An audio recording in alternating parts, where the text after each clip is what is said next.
예수 믿은 후에도 변화와 성장이 필요한 이유라는 제목으로 오늘 하나님 말씀 전하겠습니다. 제가 군목으로 사역할 때의 일이었습니다. 군인교회 가까이에 혼자 사시는 할아버지 한 분이 계셨어요. 백발의 머리카락은 허리에 닿을 만큼 길게 늘어뜨리고 항상 흰 셔츠에 흰 바지를 즐겨 입으시는 그런 할아버지셨어요. 체구는 되게 왜소했는데 또 한쪽 몸이 마비가 와서 거동이 불편했어요. 그럼에도 불구하고 항상 술을 끊지 못해가지고 늘 술에 취해 있는 알코올 중독자였습니다. 정부에서 나오는 약간의 보조금으로 생활을 하셨는데요. 거의 그 돈의 대부분을 술을 사는데 다 쓰셨어요. 저희 그 교회 바로 앞에 군인 아파트가 있었고 그 군인 아파트에 PX가 있었거든요. 그 PX는 그 마을의 유일한 슈퍼였어요. 그러니까 마을 사람들도 그 PX를 많이 이용을 하셨는데요. 할아버지는 면세 술을 거기서 싸게 사서 그걸로 늘 식사처럼 사시는 분이셨습니다. 마을 사람들 이야기로는 이분이 젊은 시절에 마약을 하다가 감옥에도 여러 차례 드나들었다는 이야기를 들려줬어요. 산속에서 몰래 마약을 재배해서 연예인들에게 팔기도 했다는 그런 소문도 있었습니다. 그러던 어느 날이었어요. 그 할아버지가 주일 예배, 군인교회 예배에 참석을 한 겁니다. 예배 시간에 그분이 앉아있는 모습을 보고 마음속으로 혹시 이분이 술값이 떨어져서 돈이 필요해서 오셨나? 제가 사실 그렇게 생각을 했어요. 왜냐하면 전에도 술에 취해서는 한 번씩 제게 전화를 해서는 그냥 무한 반복을 하면서 1시간이고 2시간이고 전화를 안 끊는 그런 일들이 종종 있었거든요. 그럴 때마다 사실은 집에 먹을 것이 없다는 하소연이었어요. 그래서 교회에서 쌀을 좀 드리기도 하고 그렇게 도와드리는 일들이 종종 있었기 때문에 그날도 예배에 오셨으니까 뭐가 좀 필요해서 오셨나? 이제 그런 생각을 한 겁니다. 그런데 한 번 예배에 참석하실 줄 알았는데 그 후에도 예배 때마다 계속 보였어요. 주일 대예배도 오셨는데 주일 저녁 예배도 오셨어요. 수요 예배도 오셨어요. 심지어는 새벽 기도에도 오시는 겁니다. 이뿐만이 아니었어요. 집에 혼자 있으면 자꾸 술 생각이 난다면서 아침부터 저녁까지 교회에 나와서는 하루 종일 연장을 들고 교회 주변에 잡초를 제거했습니다. 저희 교회에 그 넓은 운동장이 있었어요. 부대 땅이 넓은 곳에 교회가 있었고 교회가 부대 바깥에 있었거든요. 군인 아파트 앞에 있었는데 꽤나 교회 부지가 넓어가지고 우리 군종병이 예초기를 가지고 잡초를 제거하는 것도 되게 버거워하는 그런 넓은 땅이었는데요. 이분이 오셔가지고 예초기를 돌리는 게 아니고 연장을 가지고 잡초의 뿌리까지 다 뽑으시더라고요. 아무튼 반신반의하면서 이분이 얼마나 이렇게 하시나 지켜보는데 한참 동안 그 생활이 지속이 됐어요. 몸도 불편하고 또 알코올 중독으로 덜덜덜덜 떨리는 손으로 연장을 쥐고는 하루 종일 교회에 나와 일을 하시는 겁니다. 그런데 더 놀라운 것은 평생 술독에 빠져 지내던 이분이 교회에 나와서 이렇게 지내면서 술도 끊으신 거예요. 그리고는 하나님의 자녀로 새로운 삶을 살고 싶다고 이야기하셨어요. 정말 얼마 후에 너무 감격스러운 이분의 세례식이 열렸습니다. 할아버지는 예수님을 자신의 구주로 영접했고 이전의 모든 죄를 회개하고 하나님의 자녀가 되었어요. 이 세례식은 할아버지는 물론이거니와 저와 모든 성도들에게도 정말 잊을 수 없는 감동적인 사건이었어요. 세례받은 이후에도 할아버지는 변함없이 교회에 나와서 예배를 드렸고 또 아침부터 저녁까지 교회에 잡초를 제거하며 시간을 보내셨어요. 그러던 어느 날입니다. 할아버지가 예배에 보이질 않으셨어요. 누군가 전해주기를 무릎을 다치셔서 속초에 있는 어느 병원에 입원을 하셨다고 했습니다. 큰 부상은 아니어서 한 달 정도 입원 치료하고 돌아오신다는 이야기였어요. 저도 크게 신경을 쓰지는 않았습니다. 그 후로 한 달이 조금 더 지난 어느 날 밤이었어요. 어느 청년에게서 그 할아버지를 찾는 전화가 제게 왔습니다. 할아버지를 찾으려고 한밤중에 그 할아버지 집에 갔는데 그 집에서 교회 주보가 있어서 그 주보를 보고 전화를 했다면서 그 할아버지가 어디 계시는지 행방을 물었어요. 병원에 입원하신 뒤로는 보지 못했다고 대답을 했습니다. 그리고 며칠 뒤에요. 저희 그 강원도 아주 산골 오지 마을에 마을 사람 다 해봐야 몇 명 되지도 않고 그냥 부대 하나만 덜렁 있는 그런 마을인데 거기에 흉흉한 소문이 있었어요. 어느 날 경찰들이 와서 마을에 그 뒷산에서 한 여성분의 시신을 발견했다는 겁니다. 그리고는 경찰이 바로 그 할아버지의 뒤를 쫓고 있다는 소문이 들렸어요.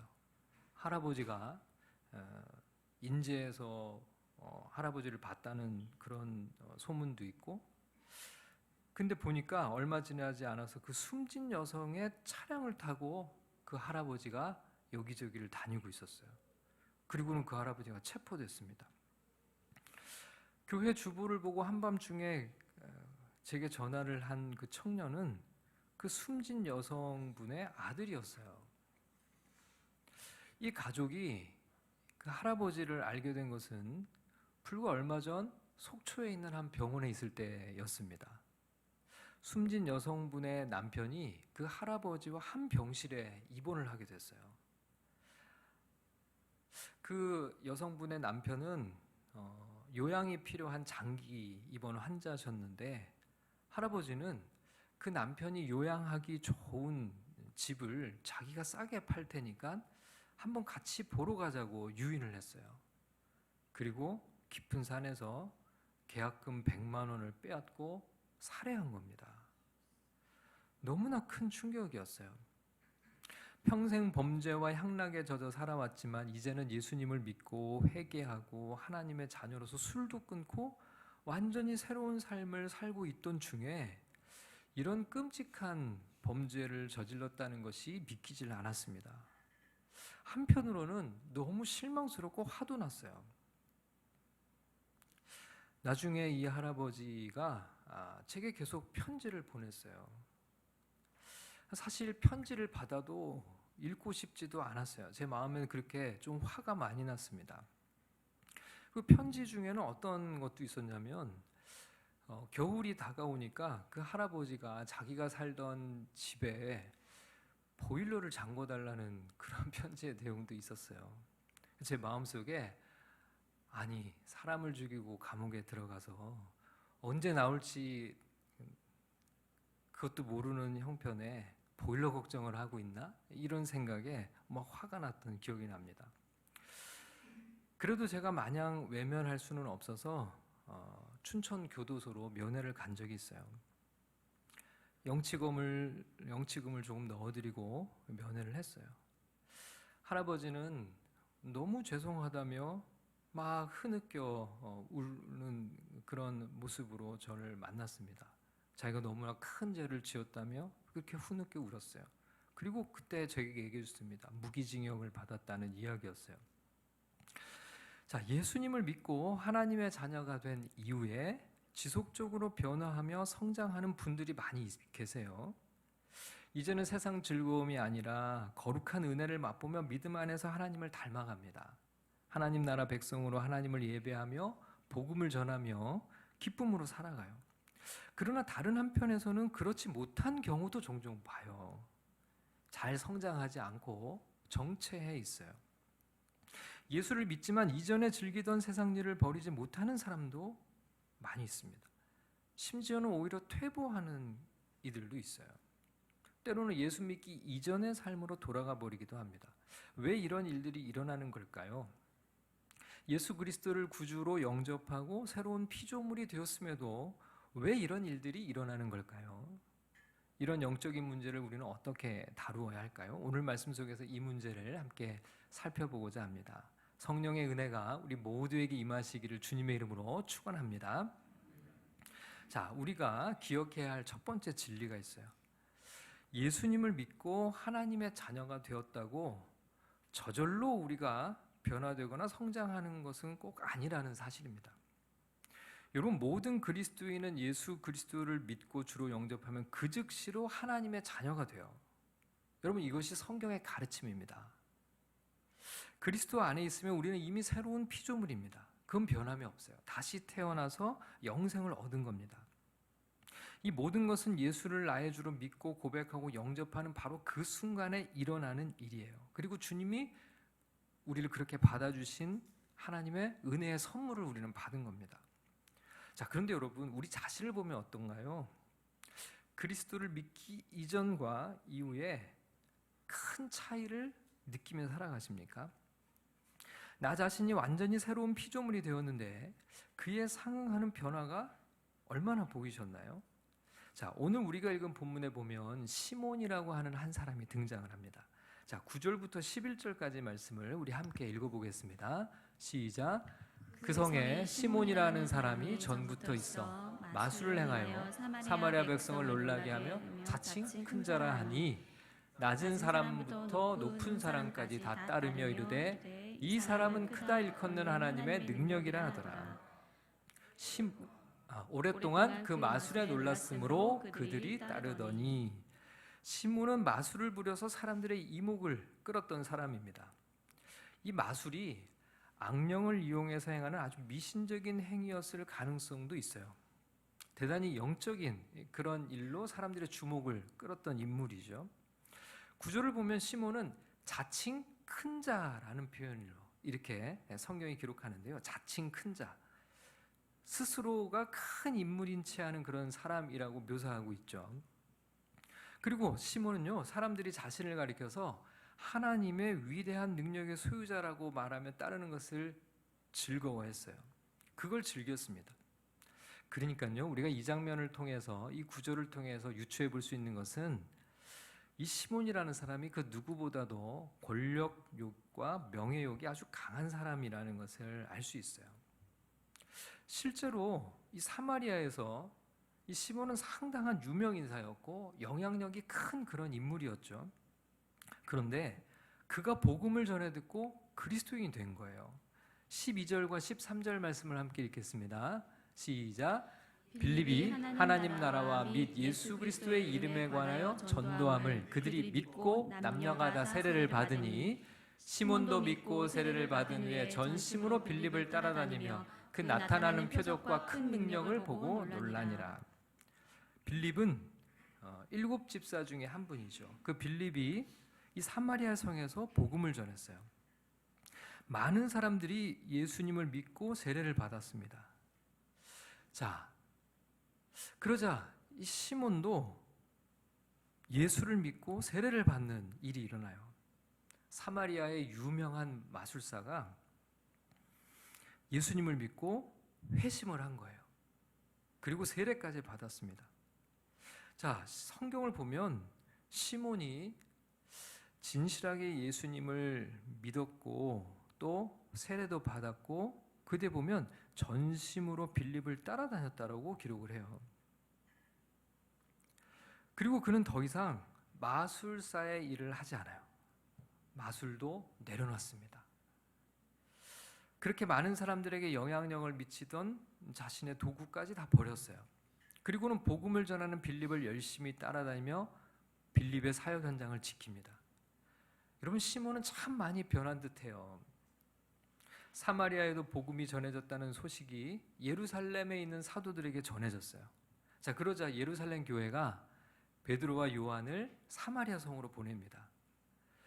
그리고 베드로와 요한이 사마리아 사람들에게도 성령의 특별한 은혜가 임하시길 기도하며 안수를 하는데, 그러자 사마리아 사람들에게 성령의 충만함이 임해요. 자, 이것을 시몬이 지켜보면서 매우 놀랐어요.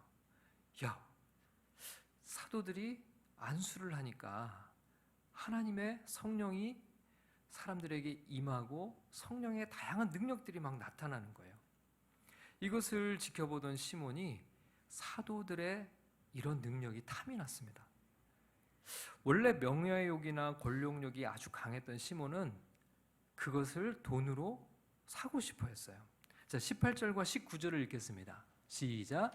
시몬이 사도들의 안수로 성령 받는 것을 보고 돈을 들여 이르되 이 권능을 내게도 주어 누구든지 내가 안수하는 사람은 성령을 받게 하여 주소서 하니, 예수 믿고 세례를 받고 마술도 버리고 빌립을 따라다녔음에도 불구하고 지금 빌립은 뭔가 아주 영적으로 어린아이 같은 어떤 모습을 보여요. 그의 모습 속에 다시금 이 명예욕과 권력욕이 살아서 역사하는 모습을 봅니다. 여러분, 성경을 자세히 읽어보면 시몬은 자신이 성령을 받는 일에는 별로 관심이 없다는 것을 발견할 수 있어요.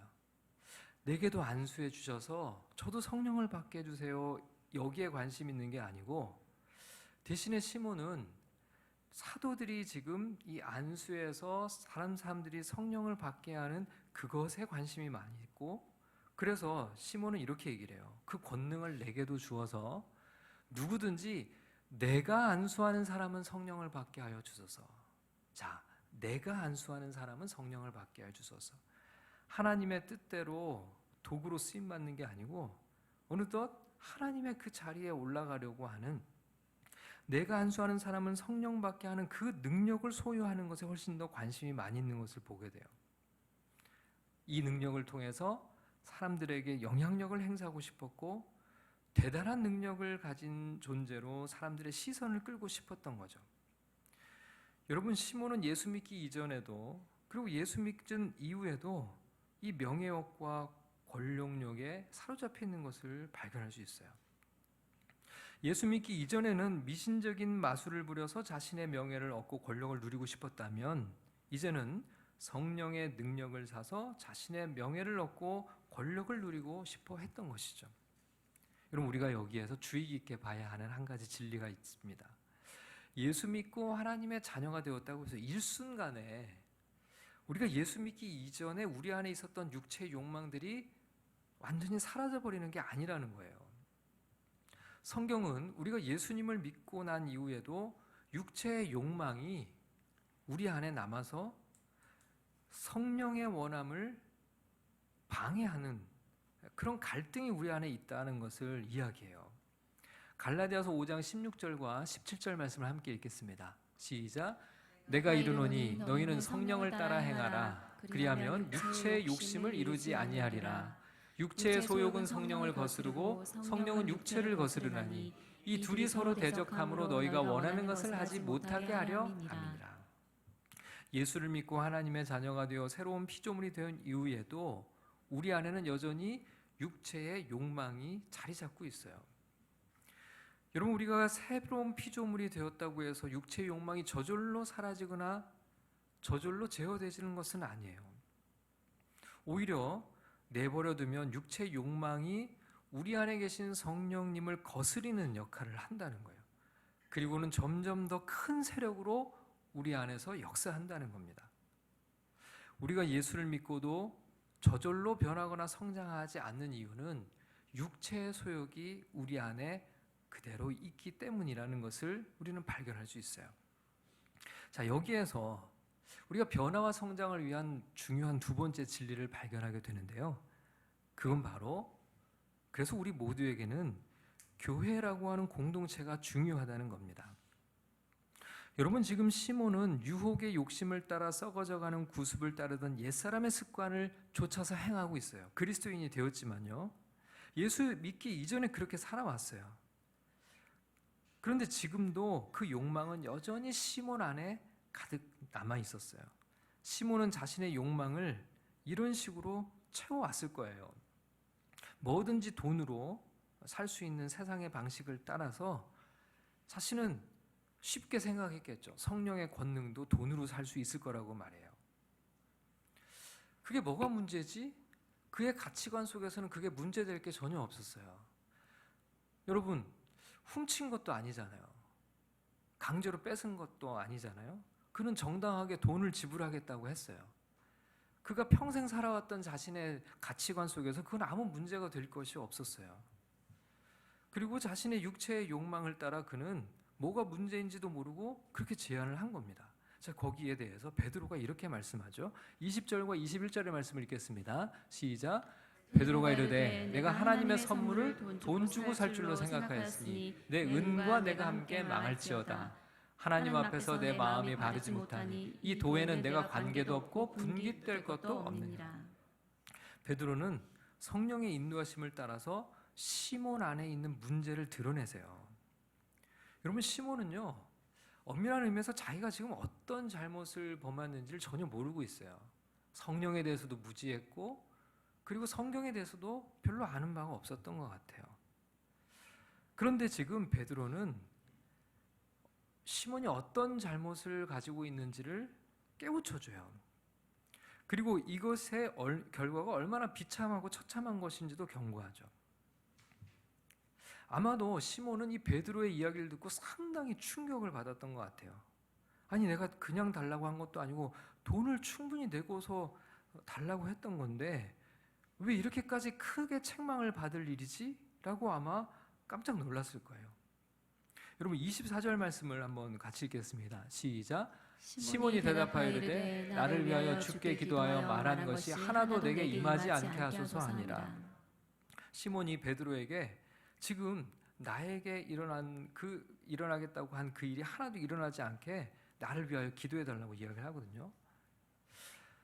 근데 여러분, 바로 이것이 오늘날에도 교회에서 일어나는 일일 수 있어요. 여러분, 특별히 우리는 이 교회라고 하는 공동체 안에서 또 말씀을 통해서 또 설교를 통해서 우리는 우리 안에 있는 죄성들을 깨우치게 됩니다. 하나님이 기뻐하시지 않는 것이 무엇인지가 드러나게 되죠. 여러분, 우리는 드러나지 않을 때 그것이 잘못인지도 모르고 살아가는 것들이 많이 있어요. 그것이 내 안에 육체의 욕망과 또 육체의 소욕이라는 것을 잘 모른 채 그저 그것을 따라 살아갈 수도 있어요. 그런데 우리는 공동체 안에서 우리 안에 욕망을 보게 돼요. 그리고 그것을 따라 사는 삶의 결과가 무엇인지도 알게 됩니다.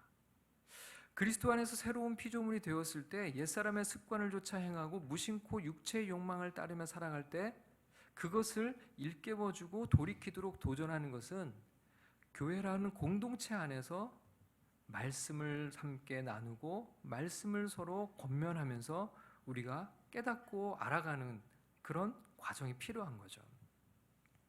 베드로가 없었다면 시몬은 몰랐을 거예요. 신앙생활을 하면서도 이게 왜 잘못인지를 전혀 몰랐을 겁니다. 그러나 베드로는 그의 문제를 정확하게 진단했고 올바른 처방을 내려줘요. 그것이 공동체 안에서 일어나야 하는 일들이죠. 자, 22절과 23절의 말씀 함께 읽겠습니다. 시작. 그러므로 너희 이 악함을 회개하고 주께 기도하라. 혹 마음에 품은 것을 사하여 주시리라. 내가 보니 너는 악독이 가득하며 불의에 매인 바 되었도다. 여러분, 시몬의 문제가 무엇인지를 드러내주고 베드로는 어떻게 해야 할지를 가르쳐줘요. 여러분, 이것이 변화와 성장의 출발점이죠. 여러분, 문제를 깨닫지 못하는 것보다 불행한 일은 없어요. 여러분, 지금 시몬은 초신자잖아요. 그리고 나름 사마리아에서 유명한 인사였어요. 그가 예수님을 믿고 세례를 받았던 것은 대단한 이 사마리아에서는 큰 뉴스거리였습니다. 베드로가 그래도 조금 시몬이 상처받지 않게 이렇게 세게 이야기하지 않아도 되는 것 아닐까? 그런 생각을 좀 해보지 않을까요? 근데 여러분, 베드로는 그렇게 하지 않아요. 지금 시몬이 아프더라도 오히려 베드로를 만나서 이 이야기를 듣는 것은 시몬에게는 큰 축복이 아닐 수 없어요. 그래도 시몬은 빌립을 따라다니면서 베드로와 요한의 곁에 있었기 때문에 자신의 문제가 드러나고 돌이키고 회개할 수 있는 기회를 얻은 것이죠. 여러분, 신앙생활은요 결코 혼자 할 수 있는 게 아니에요. 시몬이 혼자 있었다면 책망받을 일도 없었을 거예요. 그러나 자신의 마음속에 있는 나쁜 생각과 또 마음속의 악의와 자기가 무엇에 얽매여 불의를 행하는지도 깨달을 기회가 없었겠죠. 문제가 드러나지 않으면 문제를 해결하지 못해요. 그리고 변화와 성장의 기회를 잃어버리죠. 그래서 변화와 성장이 반드시 교회라는 공동체 안에서 일어나는 이유가 바로 여기 있습니다. 여러분, 교회 안에 있으면 때로는 우리의 치부가 드러나기도 하고 내 문제가 드러나요. 그래서 공동체 안에 있으면 불편할 수 있어요. 여러분, 혼자 신앙생활을 하면 내 안에 문제가 뭔지도 몰라요. 알 기회도 없습니다. 신앙생활 편하게 할 수는 있겠죠. 그러나 문제를 알 수 없으니 내 안에 변화와 성장이 일어나지도 않아요. 공동체 안에서 자신의 문제가 드러나고 죄를 깨닫고 회개하고 변할 때 성장해 가는 것이죠. 함께 예배하고 말씀으로 양육을 받고 소그룹 모임에 참여하고 더불어 섬기고 봉사하면서 우리는 내 안에 숨은 육체의 욕망과 죄를 깨닫는 기회들을 얻게 돼요. 여러분, 드러나는 것이 두려워 회피하면 안 됩니다. 그래서 우리 성도들은 변화와 성장을 원한다면 공동체 안으로 들어가야 돼요. 그 안에서 우리는 변화와 성장을 경험하게 되는 거죠. 자, 지속적인 변화와 성장을 위해서 우리에게는 긴 돌이킴의 여정이 필요합니다. 여러분, 베드로는 시몬에게 22절에서 이렇게 말했어요. 22절 말씀 함께 읽겠습니다. 시작. 그러므로 너의 이 악함을 회개하고 주께 기도하라. 혹 마음에 품은 것을 사하여 주시리라. 자, 이 너의 악함, 너의 이 악함을 세번역 성경은 악한 생각이라고 번역을 했는데요. 악한 생각을 회개하라 이렇게 얘기를 해요. 여러분, 악한 생각을 회개한다는 것이 뭘까요? 내가 그 순간에 왜 그런 생각을 했지? 부끄럽군. 그렇게 하나님께 용서를 구하는 것은 진정한 의미에서 회개는 아닙니다. 여러분, 이 악한 생각은요, 일순간 시몬의 마음속에 들었던 건 아니에요. 긴 세월 그의 생각을 사로잡고 있었던, 그가 매여 있던 생각이었어요. 여러분, 회개는요, 돌이킨다는 것이죠. 악한 생각을 회개한다는 것은 그동안 그의 마음을 지배하고 있던 그 악한 생각을 버려야 된다는 걸 이야기합니다. 그리고 이제는 성령이 주시는, 하나님이 주시는 바른 생각, 그리고 또 말씀으로 변화되고 성장한 깊은 생각을 품는 걸 말하는 거죠. 여러분, 결국 이것은 하나님의 말씀으로 자신이 생각을 변하는 것을 말해요. 이것이 바로 생각의 변화, 회개입니다. 여러분, 시몬은요, 성령 하나님을 돈을 주고 사서 자신이 마음대로 부릴 수 있는 그런 존재쯤으로 생각을 했어요. 그렇게 생각할 수 있었던 이면에는 성령에 대한 무지가 자리 잡고 있었죠. 그러나 여러분, 말씀을 배우면 성령 하나님은 절대 내가 부릴 수 있는 그런 분이 아니라는 것을 알게 되죠. 오히려 자신이 절대적으로 순종하고 복종해야 할 분이 성령님이라는 것을 알게 돼요. 그리고 내 생각마저 그분이 다스리고 장악해 주시기를 구하게 되죠. 아마 이전의 경험들도 시몬이 이런 악한 생각을 하는 게 작용했을 거예요. 시몬은 이전에도 돈으로 큰 능력을 사람들에게 드러냈는데요. 그 능력을 어떻게 얻었을까? 아마 모르긴 몰라도 돈을 주고 그 마술의 능력을 샀을 것 같아요. 뭐든지 필요하면 돈으로 살 수 있었고, 돈이면 뭐든지 세상에서 살았던 경험으로 성령의 능력마저 돈으로 살 수 있을 것이라고 착각한 거죠. 그러니까 시몬은 이전의 경험으로부터도 돌이켜야 했어요. 변화와 성장을 위해서는 말씀을 배우고 내 생각, 내 경험에서 돌이키는 회개의 과정이 필요하다는 거예요. 자, 그리고 베드로는 주님께 회개하고 기도하라고 했습니다. 여러분, 아무리 말씀을 깨우쳤다고 해도 내 힘으로는 육체의 욕망을 이길 수 없습니다. 육체의 욕망을 거스르는 것은 내가 아니고 내 안에 계신 성령님이세요. 기도를 통해 나와 함께 하시는 성령님을 우리는 반드시 의지해야 합니다. 주님께 나의 연약함을 인정하고 성령의 도우심을 구해야 돼요. 하나님 아버지께 내 삶의 문제를 아뢰며 주님의 인도를 구해야 됩니다. 기도야말로 내 삶의 진정한 변화와 성장을 가능케 하는 능력입니다. 여러분, 예수님을 믿고 하나님의 자녀가 되었다고 해서 저절로 변화되고 성장하는 것이 아니에요. 우리 속에 있는 육체의 욕망을 따라가며 옛사람의 습관을 쫓아 살아갈 수도 있어요.